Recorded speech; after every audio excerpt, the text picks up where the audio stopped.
Muy buenos días.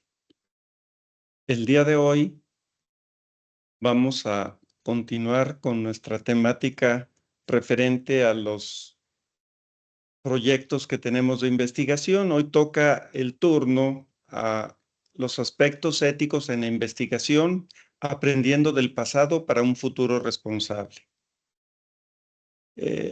Lo que trataremos el día de hoy son los objetivos de la presentación, una introducción a la bioética y su importancia en la investigación, algunos antecedentes históricos, algunos casos emblemáticos de falta de ética en investigación, los principios éticos fundamentales, normativas y pautas éticas internacionales, cuáles son las poblaciones vulnerables y la importancia de la ética en la investigación actual, así como conclusiones y las referencias y lecturas recomendadas.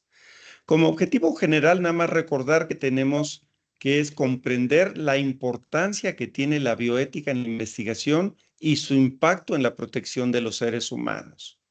Como objetivos específicos, explicar el origen histórico de esta protección a la investigación, definir cuáles son los principios éticos, analizar algunos casos históricos donde hubo violaciones éticas importantes y aplicar estos principios en la investigación, así como conocer las normativas legales que regulan la investigación. Nos estamos refiriendo obviamente a todos los seres vivos, ya sea animales, humanos, plantas. Quiero comenzar por definir lo que es la bioética, entendiéndola de acuerdo a esta definición del autor Van Rensselaer Potter, que dice que es el estudio sistemático de la conducta humana en el área de ciencias de la vida y la atención a la salud. ¿Sí? ¿Por qué es importante el tomar esto en cuenta con relación a la investigación? Pues porque nos va a orientar sobre las decisiones que pueden afectar la vida humana y el bienestar, pero en todas las formas de vida, como fue comentado en la definición previa. Orienta sobre las decisiones que afectan la vida humana y el bienestar de todas las formas de vida, siempre respetando la dignidad y los derechos humanos cuando hacemos la investigación. Ese es nuestro propósito, garantizarlo. En investigación clínica, los beneficios que obtendríamos sería, por ejemplo, en el desarrollo de nuevos tratamientos. Para eso es importante la investigación y por eso debemos seguirla realizando, para comprender de manera más profunda algunas enfermedades, para conocer la seguridad y eficacia de algunos tratamientos o de algunos procedimientos médicos, sienta las bases para la medicina basada en evidencia. También tiene importancia, por ejemplo, para la actualmente recomendada medicina personalizada mediante los aspectos de la medicina genómica, aunada a las condiciones ambientales con las que vive la persona, como puede ser la carga genética, el ambiente familiar, social, cultural, económico, etcétera.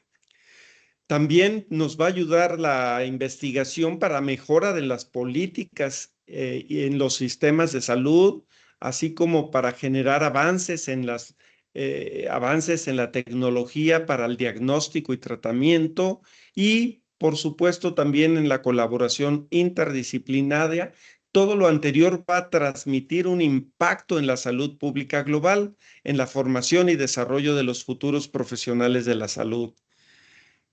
Otra definición es que es una disciplina que estudia los problemas éticos derivados de los avances en biología, medicina, tecnología y ciencias de la vida, que nos va a permitir reflexionar, analizar y orientar en las decisiones que tienen que ver con la vida humana, la salud, el medio ambiente y el bienestar en todas las formas de vida.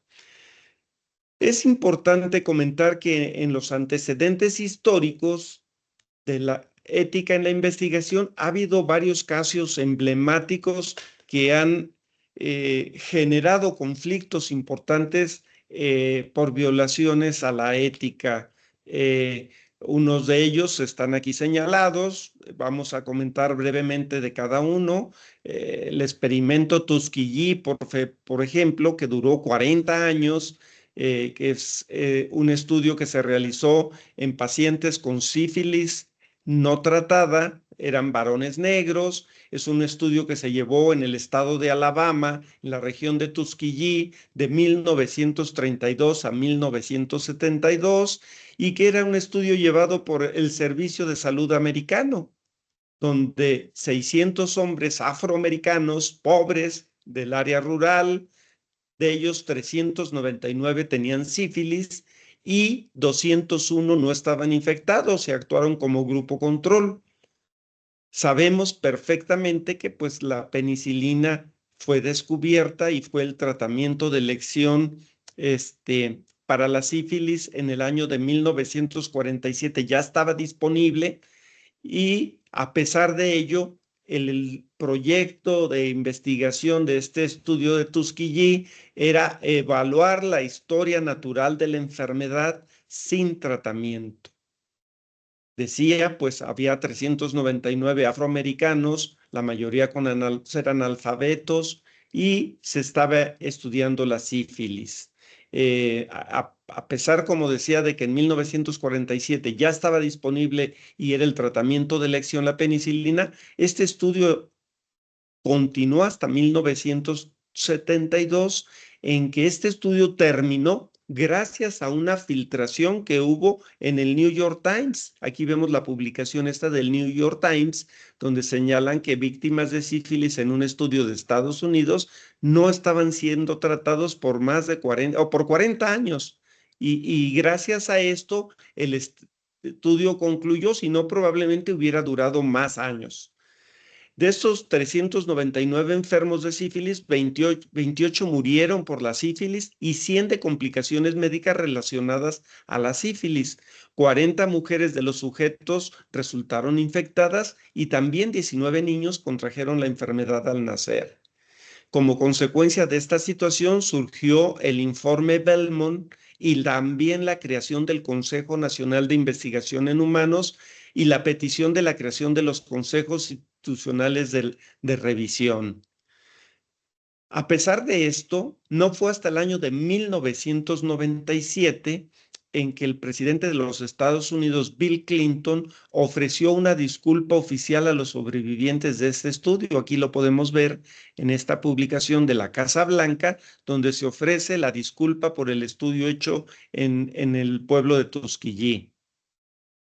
Otros estudios emblemáticos son los experimentos nazis, que se realizaron principalmente en los campos de concentración de Auschwitz, Dachau y Ravensbrück. Como consecuencia de estos experimentos, se realizaron los juicios de Nuremberg en el Tribunal Internacional de Nuremberg en esta población de Alemania.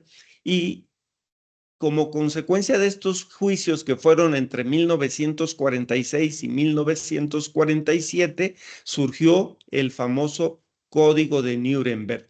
Y a pesar de que ahí se procesaron muchos de los gentes que participaron en estos atroces estudios de investigación, hubo quienes no fueron encontrados, como fue el caso del doctor Joseph Mengele, donde incluso había recompensas muy importantes para saber su paradero, ¿no?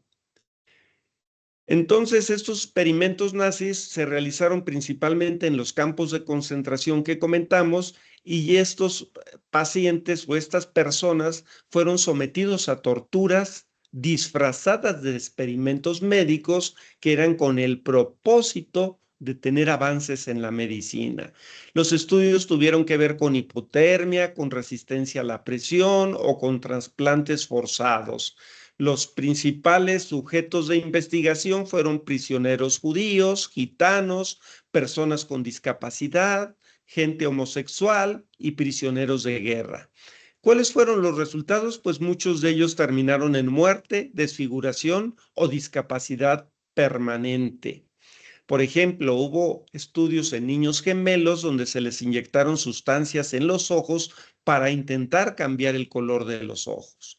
o en estos mismos se hicieron amputaciones o cirugías sin anestesia para comparar la reacción entre los gemelos, o se les contagió intencionalmente de algunas enfermedades para estudiar la evolución de estas enfermedades. Igual se hicieron transfusiones cruzadas de sangre sin compatibilidad entre los gemelos.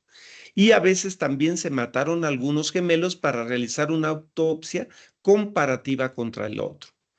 Joseph Mengele realizó experimentos en más de 1,500 pares de gemelos, de los cuales solo sobrevivieron unos 200. Los trasplantes eran para estudiar regeneración de hueso, de músculo, de nervios, entre otros. En relación a la hipotermia, pues se forzaba a los sujetos a resistir en un tanque de agua que ponían hielos, entonces era agua de deshielo, y en esta agua helada ponían a los sujetos durante 3 horas. Se les colocaba a los prisioneros desnudos y también se sometían a la intemperie a temperaturas bajo cero por varias horas.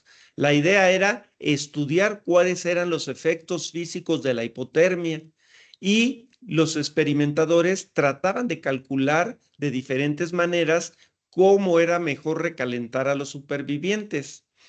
Algunos de estos experimentos de congelamiento se dividían en 2 etapas. La primera, establecer cuánto tiempo tomaría bajar la temperatura corporal hasta que se generara la muerte. Y la segunda etapa se centraba en cómo reanimar o resucitar mejor a la víctima congelada. Se probó que la tina helada era la manera más fácil y rápida de provocar un descenso de la temperatura corporal. Y se supo también que la mayoría perdían el conocimiento y morían cuando la temperatura corporal caía a 25 grados centígrados o Celsius, como se llaman ahora. También se hicieron experimentos de esterilización y eugenesia. Estos eran diseñados para avanzar en la política de purificación racial que tenían los nazis. Y también hubo algunos otros métodos como rayos X, procedimientos quirúrgicos forzados, se esterilizaban mujeres y hombres sin su consentimiento, o se estudiaban enfermedades infectando deliberadamente a pacientes, a personas con tifo, tuberculosis y hepatitis para ver cómo progresaba la enfermedad sin tratamiento. También fueron infectados de malaria algunos prisioneros para probar medicamentos nuevos contra la malaria. Se supo que más del 50% de los prisioneros infectados de malaria murieron. Hubo también experimentos con gas mostaza y fosgeno para intentar curaciones en ellos después. O cuando se contaba con las sulfamidas, se infectaban los enfermos y se simulaban condiciones de gangrena y después eran tratados con sulfamida para ver la respuesta. Se hizo esterilización con rayos X o con cirugía o con fármacos para ver la eficacia de estos procedimientos. De los prisioneros que fueron infectados con tifo, se intentaron probar varios medicamentos y vacunas, pero más del 90% de los infectados murió. En relación a la simulación de los efectos de la altitud sobre los prisioneros, se simulaban altitudes hasta de 20 kilómetros en cámaras de baja presión, y de 200 sujetos sometidos a esta experimentación, 80 murieron en el experimento, pero los demás fueron ejecutados. También hubo inyección de células cancerosas en algunos pacientes, ya esto fue después de la guerra, esto ya no fue en Alemania, en pacientes de un hospital judío de enfermedades crónicas en Nueva York en el año de 1963. El contexto es que los investigadores inyectaron células cancerosas, pero no había consentimiento informado de las personas de que estaban recibiendo estas células cancerosas. El impacto, pues, es que esto nos reafirmó la importancia del consentimiento informado siempre que realicemos una investigación biomédica. Hubo también el denominado escándalo de Henrietta Lacks y la línea celular HeLa. El contexto es que las células de Henrietta Lacks fueron tomadas sin su consentimiento y tampoco se dio el consentimiento para que se manejaran o se utilizaran en otras cosas, dando lugar a una de las líneas celulares más utilizadas en la investigación científica. El impacto, pues es que generó el debate sobre cuál es la propiedad o quién es el dueño de las muestras biológicas, así como la equidad en la investigación que empezaron a ser tomados en cuenta a partir de esta circunstancia. Y bueno, decía yo que entre 1946 y 47 se llevaron a cabo los juicios de Nuremberg y como consecuencia en 1947 surge el código que lleva su propio nombre, el cual recoge una serie de principios que van a regir la experimentación en seres humanos y que resultó de las deliberaciones que se tuvieron en estos juicios. Esto sucedió pues obviamente al final de la Segunda Guerra Mundial y los aspectos que se manejaban o los principios que se manejaban en este código tenían que ver con que el consentimiento voluntario debe ser absolutamente esencial en un proceso de investigación, que el experimento debe realizarse con la finalidad de obtener resultados fructíferos para el bien de la sociedad, no solamente para ver si cambian o no el color de los ojos, por ejemplo, que debe ser diseñado y basado en resultados obtenidos previamente en animales y pleno conocimiento de la historia natural de la enfermedad, que el riesgo no debe exceder nunca el determinado por la importancia humanitaria del problema a ser resuelto en el experimento, que se debe proveer de las precauciones adecuadas y de facilitar las condiciones óptimas para proteger al sujeto de cualquier posibilidad de lesión, de incapacidad o de muerte, que el experimento siempre debe ser conducido por personas científicamente calificadas y que durante el curso de un experimento el sujeto debe tener la libertad de poner fin a este, es decir, que puede abandonar el estudio en el momento que él quiera sin perjuicio de ningún tipo en su atención o en su tratamiento. Aquí vemos algunas imágenes de la bella población de Nuremberg, por si tienen algún día oportunidad de visitarla y conocer algunas cuestiones en relación a la historia de los juicios y del código, pues vale la pena conocer el lugar, es bello. También dentro de estos casos emblemáticos, por supuesto, tenemos algunos experimentos de radiación en humanos. Y fíjense, a pesar de que ya existía el código de Nuremberg y que todo esto que estamos comentando, estos experimentos se hicieron con radiación en humanos y hubo esta publicación, los experimentos de radiación humana, en donde decenas de voluntarios bebieron, inhalaron o fueron inyectados con material radioactivo para ver el riesgo. Y fíjense, esto ocurrió de 1944 hasta 1974. También fueron 3 décadas de esta situación. ¿Cuál es el contexto de esto? Pues que muchos de estos participantes de los estudios eran militares o personas pertenecientes a colectivos vulnerables. La mayoría de estas pruebas fueron realizadas, financiadas o supervisadas por el Ejército de Estados Unidos, por la Comisión de Energía Atómica o varias agencias del gobierno de los Estados Unidos. Pero en 1997, el Departamento de Defensa de los Estados Unidos informó que habían realizado experimentos en tropas a partir de los años 40 y que se estuvo contaminando deliberadamente a sectores marginales, entre ellos esquimales de Alaska, afroamericanos con IQ bajo o niños con discapacidad intelectual, por señalar los grupos más numerosos. En una investigación por O'Leary de la séptima Secretaría de Energía de Estados Unidos, se descubrió que los médicos y oficiales militares del gobierno que habían llevado estos experimentos fueron poco éticos y en el cual habían participado hasta 20,000 personas durante esas 3 décadas. Se calcula aproximadamente que hubo más de 4,000 experimentos en total. Y en esas 4 décadas hubo también un estudio donde a 18 enfermos o pacientes se les inyectaron isótopos de plutonio sin su conocimiento, ya se había dicho que tenía que haber consentimiento informado, como parte de los estudios sobre la extensión de la radiación en el cuerpo humano, es decir, cuánto tiempo iba a durar la radiación en estos seres. Estos sujetos, pues, luego eran seleccionados de hospitales, algunos con enfermedades terminales o con condiciones debilitantes, bajo el pretexto de que iban a recibir tratamiento médico, pero no eran informados de lo que procedía o de lo que se estaba tratando los estudios de investigación.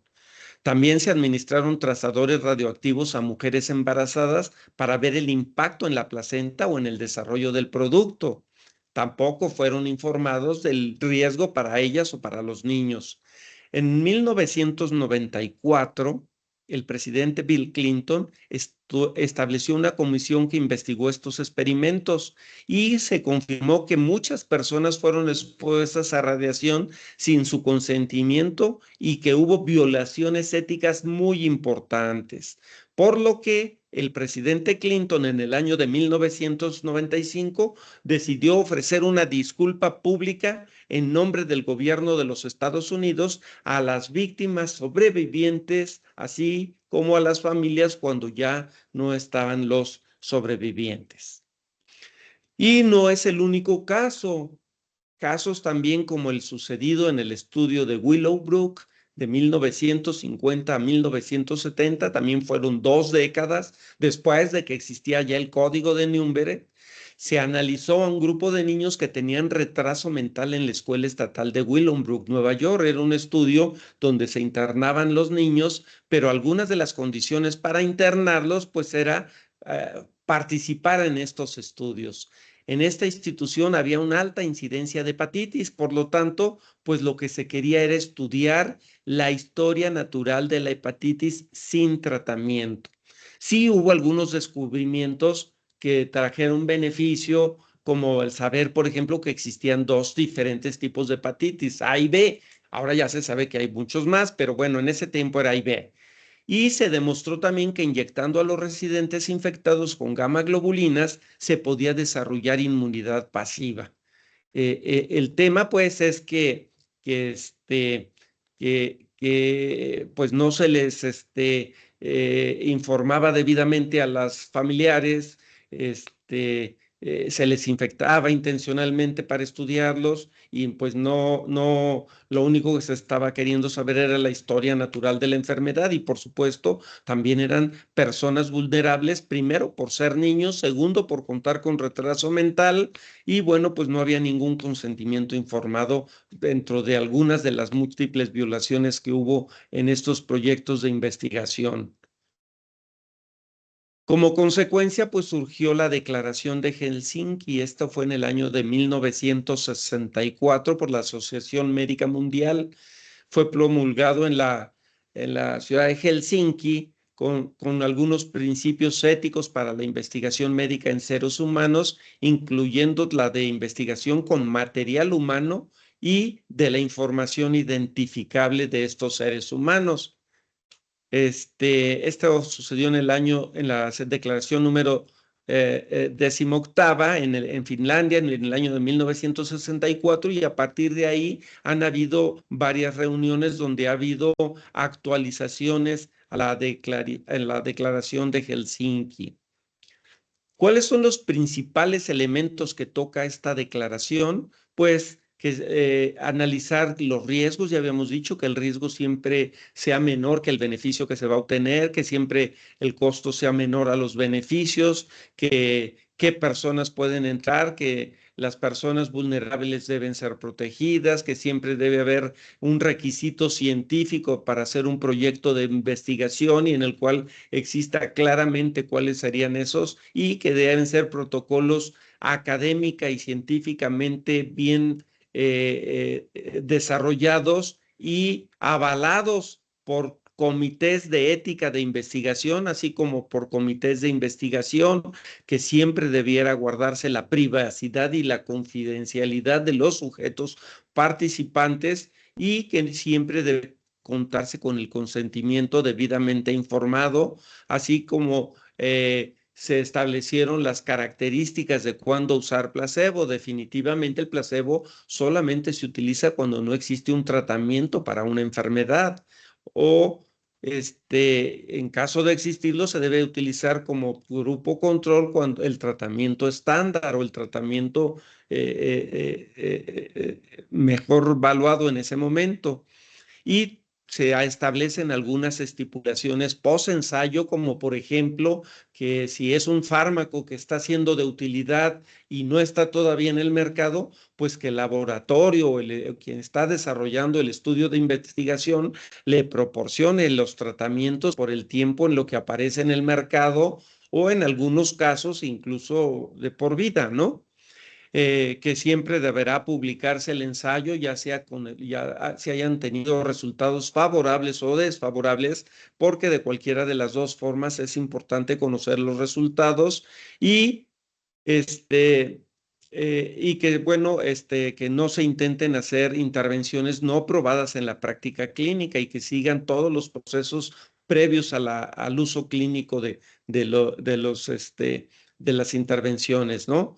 También en el año de 1979 surgió el informe Belmont, donde nos habla pues de los famosos respeto a las personas, con dos concepciones importantes a tomar en cuenta. Primero, todos los individuos deben ser tratados como agentes autónomos, es decir, ellos tienen la facultad de decir y decidir si quieren o no continuar con un tratamiento o cuando hay alternativas, tomar la mejor alternativa desde su punto de vista o rechazar algún tratamiento o procedimiento si ellos así lo consideran. Por ejemplo, hay quienes pueden decir, opérenme, pero si me encuentran el cáncer todo diseminado, no me hagan nada, cierran y me dejan, así puedo tener a lo mejor un poco más tiempo de sobrevida, o denme médicamente todo lo que sea necesario o quirúrgicamente, pero si caigo en paro cardíaco, no me reanimen, etcétera. Ellos pueden tomar esas decisiones siempre y cuando no tengan ideación suicida y estén en sus facultades. Segundo, todas las personas cuya autonomía esté disminuida tienen derecho a ser protegidas. ¿Quiénes dijimos? Pues los prisioneros, los niños, que tienen discapacidad intelectual, etcétera, ¿no? El otro principio tomado en este informe Bellman es la beneficencia, donde se trata a las personas de manera ética, no solamente respetando estas decisiones que acabamos de decir, sino protegiéndolas de daño. Es decir, primero no dañar. Hay que tratar de hacer lo mejor por ellos y además nunca hacer daño o hacer algo que les pueda saber que puede perjudicar y hacerlo deliberadamente. Y el tercer principio, la justicia, en donde pues la selección de sujetos de investigación debe ser examinada a fin de determinar si algunas clases, como por ejemplo algún grupo racial en particular o alguna minoría étnica o personas aisladas en instituciones, sean seleccionadas de manera sistemática porque son más asequibles a hacer un procedimiento o un estudio de investigación.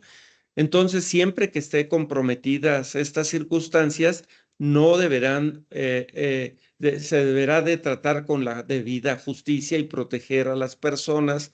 En el caso, por ejemplo, de la justicia, pues si todo humano, todo mexicano, en el caso de nuestro país, tiene derecho a ser protegido de acuerdo al cuarto artículo de la Constitución en relación a su salud.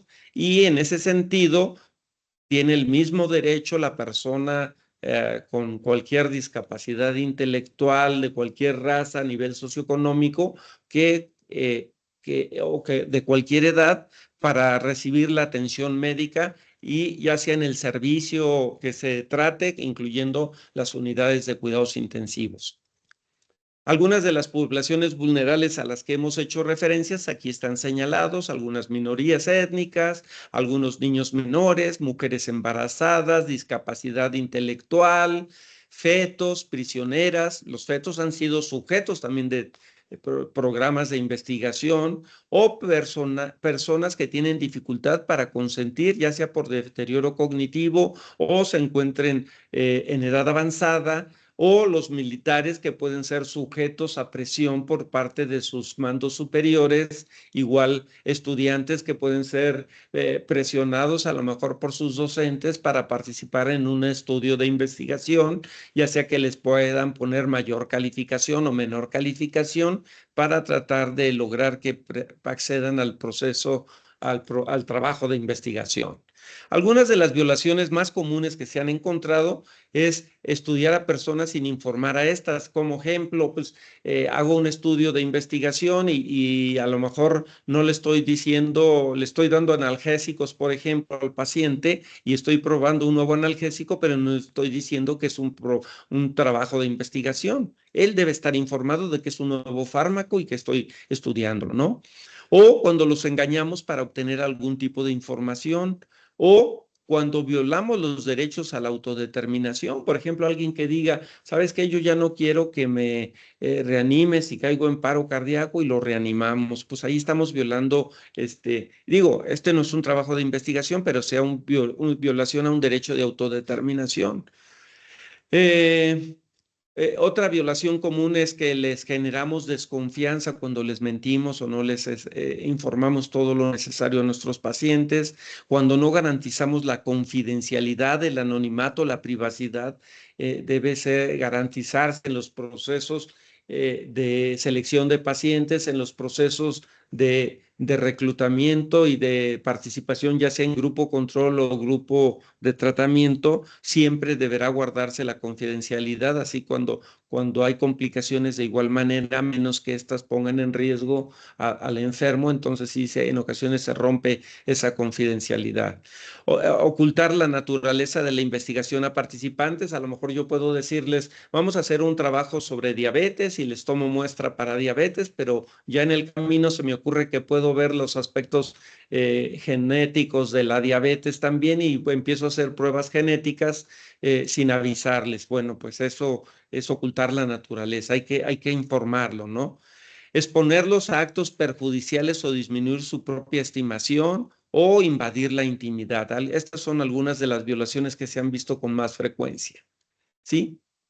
Bien, ¿por qué es importante la ética en la investigación? Bueno, pues es necesario que tomemos conciencia de las guías éticas y que las manejemos de manera estricta, ya que sabemos que durante décadas, y lo hemos visto, lo acabamos de ver en algunos de los casos señalados, se han cometido atrocidades en el campo de la investigación en aras del conocimiento, en el aras de la ciencia.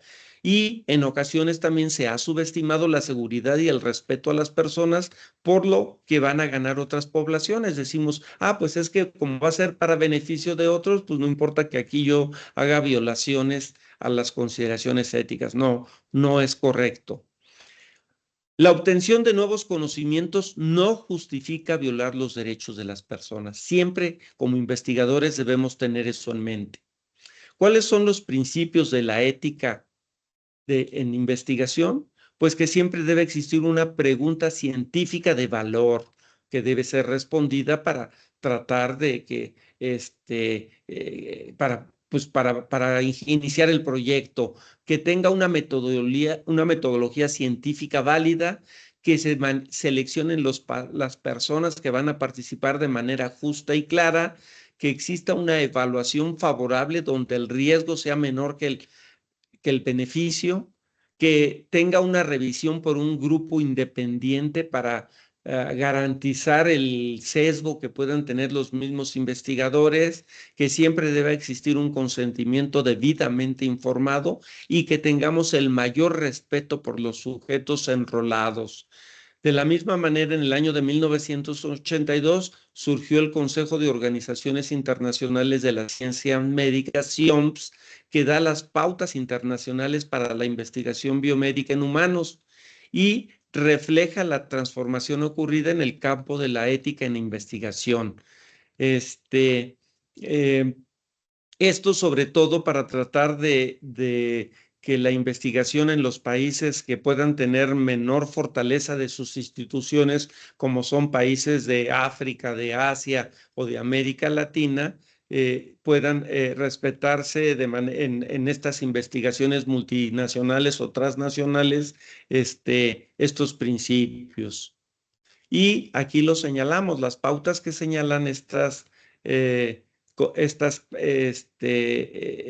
SIOMS es, por ejemplo, justificación ética y validez científica de la investigación biomédica en seres humanos. Que exista comités de evaluación ética y de investigación, sobre todo cuando son patrocinados externamente. Que se cuente con el consentimiento informado individual, no global. Que exista obtención del consentimiento informado con información esencial para potenciales sujetos de investigación. Y digo potenciales porque antes de que sean sujetos de investigación, yo les debo explicar claramente cuáles son los beneficios y cuáles son los riesgos de esa participación. Es obligación de los patrocinadores y de los investigadores obtener este consentimiento informado. Y los incentivos para participar en una investigación no debe haber para el participante, porque eso podría hacer que poblaciones vulnerables, por carecer de recursos, participen en una investigación que los comprometa por tratar de obtener ese beneficio económico. Entonces, esos incentivos no deben estar presentes. Los beneficios y riesgos que se van a tener en el estudio, y como pueden ver, aquí hay otra serie de pautas que debemos cumplir cuando estamos haciendo investigación. Les recomiendo consultarla, aquí está el link, es muy importante que los conozcamos. Algunos ejemplos prácticos en investigación médica, por ejemplo, le damos analgesia posoperatoria y estamos estudiando un nuevo medicamento, falta de consentimiento. El nuevo medicamento puede ser a lo mejor que cambió, que era de tableta y ahora es inyectable, o que era intramuscular, ahora es intravenoso, o que era ¿cómo se llama? Antiinflamatorio no esteroideo y ahora es un opiáceo, etcétera, ¿no? La causa que sea. El estudio en adultos mayores con demencia siempre se debe evaluar su competencia, porque a lo mejor nos pueden firmar el consentimiento, pero tal vez no son competentes para firmarlo.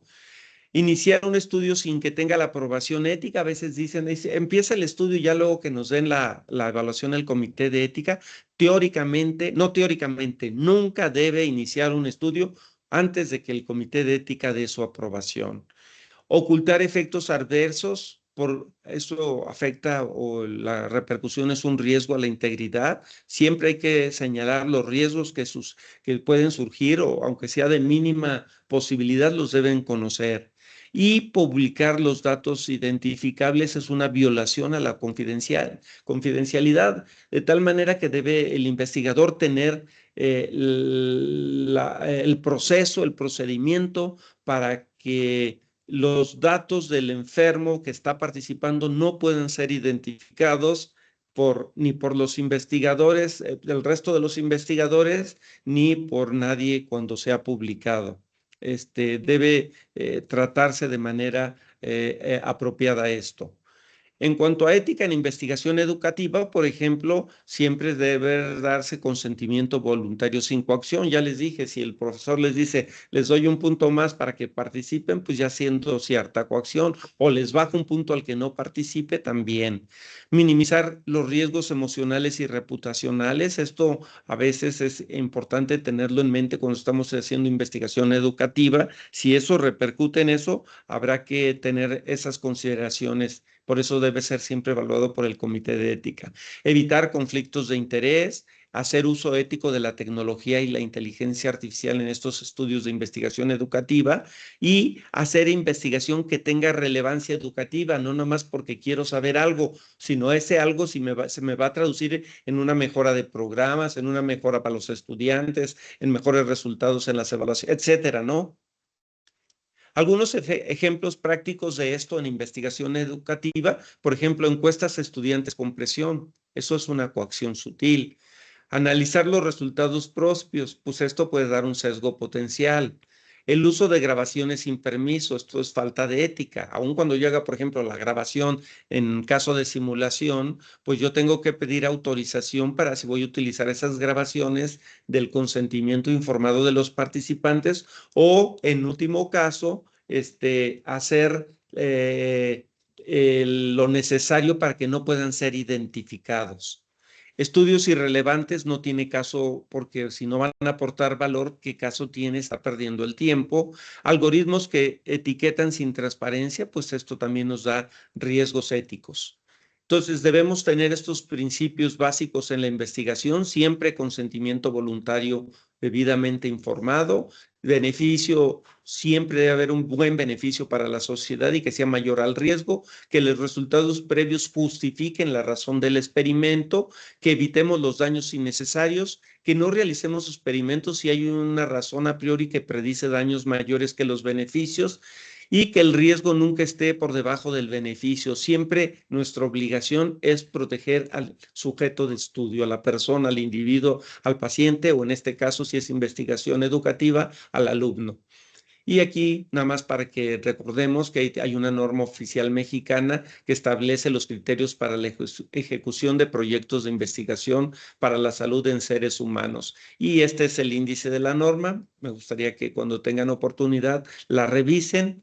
Y nada más quiero señalar en el título segundo de esta norma, en el artículo 13, que en toda investigación en humanos, el sujeto de estudio deberá prevalecer el criterio del respeto a su dignidad y protección a sus derechos y bienestar. Es muy importante que tengamos estas dos reflexiones como parte final. La ética en investigación no solo es cumplir una firma o llenar un formato, debe ser una actitud que tenemos o debemos tener los investigadores profesional que proteja la dignidad de las personas, garantice la calidad del conocimiento y construye confianza en la ciencia.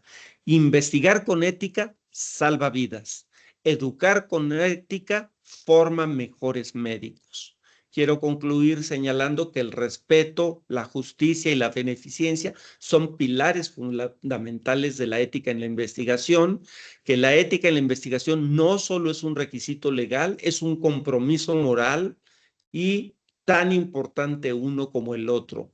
La historia nos enseña la importancia de mantener estos altos estándares éticos y los investigadores tenemos la responsabilidad de proteger a los participantes y promover el bienestar social. Aquí les dejo algunos links y lecturas recomendadas. Muchas gracias.